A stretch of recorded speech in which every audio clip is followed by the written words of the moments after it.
Bonjour et bienvenue dans cette nouvelle analyse. Aujourd'hui, on plonge au cœur d'un sujet absolument fascinant de la neuropsychiatrie qui est franchement très souvent mal compris, les troubles d'éthique et le fameux syndrome de Gilles de la Tourette. L'idée ici, c'est de décortiquer tout ça ensemble, étape par étape, pour vraiment démystifier cette condition extrêmement complexe.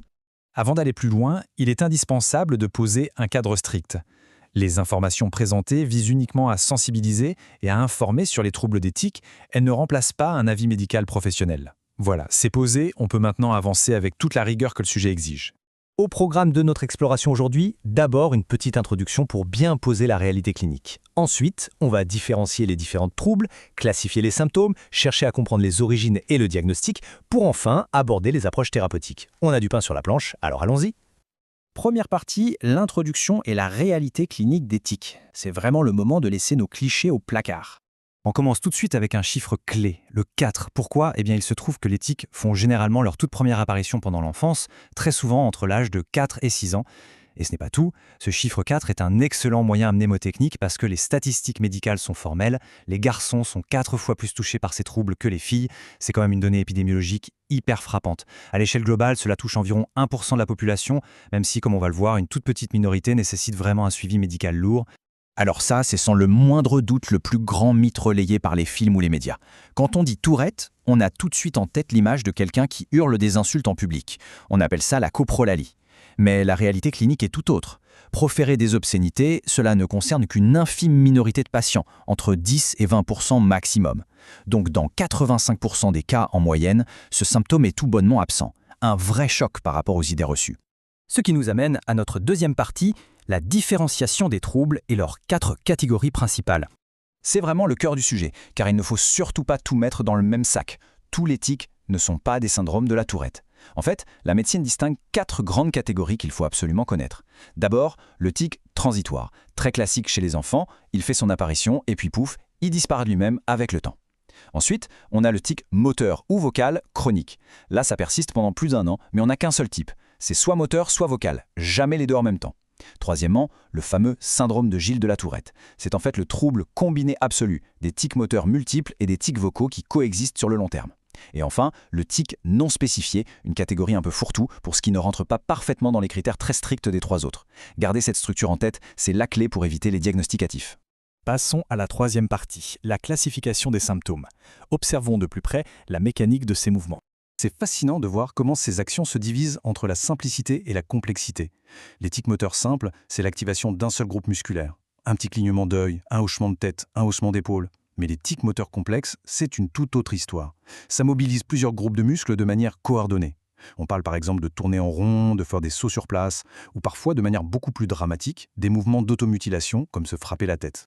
Et dans cette grande famille des tics complexes, on trouve une manifestation très particulière, la copropraxie. Il s'agit tout simplement de l'exécution de gestes obscènes. Le point absolument crucial ici, c'est le mot involontaire. Socialement, c'est évidemment extrêmement lourd à porter, mais il faut bien comprendre que la personne n'a strictement aucun contrôle sur son corps à cet instant précis. Du côté des tics vocaux, on retrouve exactement la même logique. On passe du plus simple au plus complexe. Le tic vocal simple, ce sont des bruits de base. Un petit raclement de gorge, des reniflements, de petits couinements. Le tic vocal complexe va beaucoup plus loin.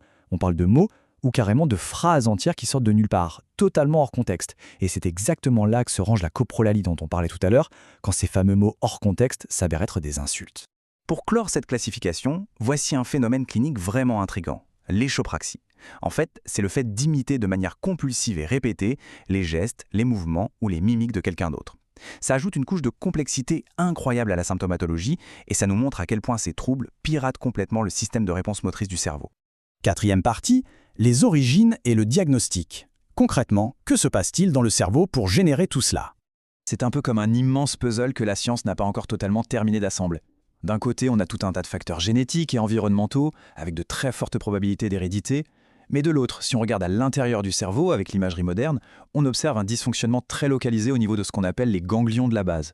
C'est la tour de contrôle de nos mouvements qui utilise la dopamine pour communiquer. Et c'est justement ce petit déséquilibre chimique de dopamine qui déclencherait directement ces fameux tics. Mais l'histoire ne s'arrête pas là, car le syndrome de Tourette vient rarement seul. Il est très fréquemment accompagné d'autres compagnons de route. On y trouve le TDAH, les fameux TOC, ou encore des troubles de l'apprentissage, de l'anxiété, du sommeil et même la dépression. Ces troubles ne sont pas causés par le syndrome en lui-même, mais leur présence brouille les pistes et complique considérablement le quotidien et le diagnostic. Et en parlant de diagnostic, les neurologues ne le posent absolument pas à la légère. Il y a des critères temporels ultra stricts. Pour confirmer un syndrome de la Tourette, il faut avoir observé plusieurs tics moteurs et au moins un tic vocal. Ensuite, tout cela doit impérativement avoir commencé avant l'âge de 18 ans et, surtout, persister de manière continue pendant plus d'1 an. Pas besoin que les tics apparaissent simultanément, mais cette persistance sur 12 mois est tout simplement non négociable. Ce qui nous amène à notre 5e et dernière partie, gérer les symptômes avec les approches thérapeutiques. Il faut le dire d'emblée, on ne guérit pas du syndrome de la Tourette. Mais pas de panique, car chez énormément de patients, les symptômes régressent de manière naturelle au moment de la puberté. Et pour ceux qui ont besoin d'aide, l'approche médicale se fait toujours étape par étape. On ne sort pas l'artillerie lourde dès le premier jour. Ça commence systématiquement par la psychoéducation, puis on passe à la thérapie comportementale, ensuite aux médicaments si nécessaire, et vraiment en dernier recours pour les cas extrêmes, à la chirurgie. Si on compare les deux piliers centraux de ce traitement, c'est fascinant. La thérapie comportementale, c'est du pur réentraînement cérébral. Le patient apprend à repérer la sensation qui précède le tic et exécute à la place un autre mouvement totalement incompatible. Par exemple, au lieu de faire un geste brusque avec le bras, on apprend à lisser doucement ses cheveux.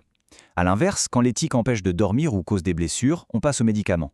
Les antipsychotiques ou les cannabinoïdes viennent supprimer les symptômes, mais attention, on accepte souvent en échange des effets secondaires assez lourds comme la grande fatigue ou la prise de poids. Et puis, il y a la stimulation cérébrale profonde, ou DBS. C'est l'option pour les cas les plus sévères, ceux qui résistent à absolument tout. Concrètement, on implante de minuscules électrodes directement dans une zone clé du cerveau, reliée à un petit stimulateur. Ça ressemble presque à de la science-fiction. Le truc, c'est que si cette technologie fait des miracles pour la maladie de Parkinson, pour la Tourette, les résultats sont, disons, très inégaux. Chez certains patients, c'est magique, les tics disparaissent. Mais chez d'autres, l'intervention ne donne malheureusement pas les résultats espérés. On arrive à la fin de cet explainer et cela mérite de prendre un peu de recul. On l'a vu tout à l'heure, la toute première étape du traitement, c'est la psychoéducation. Parce que l'ignorance autour de ces mouvements complexes, souvent perçus à tort comme de la provocation, génère des malentendus terribles et une honte infinie pour les patients.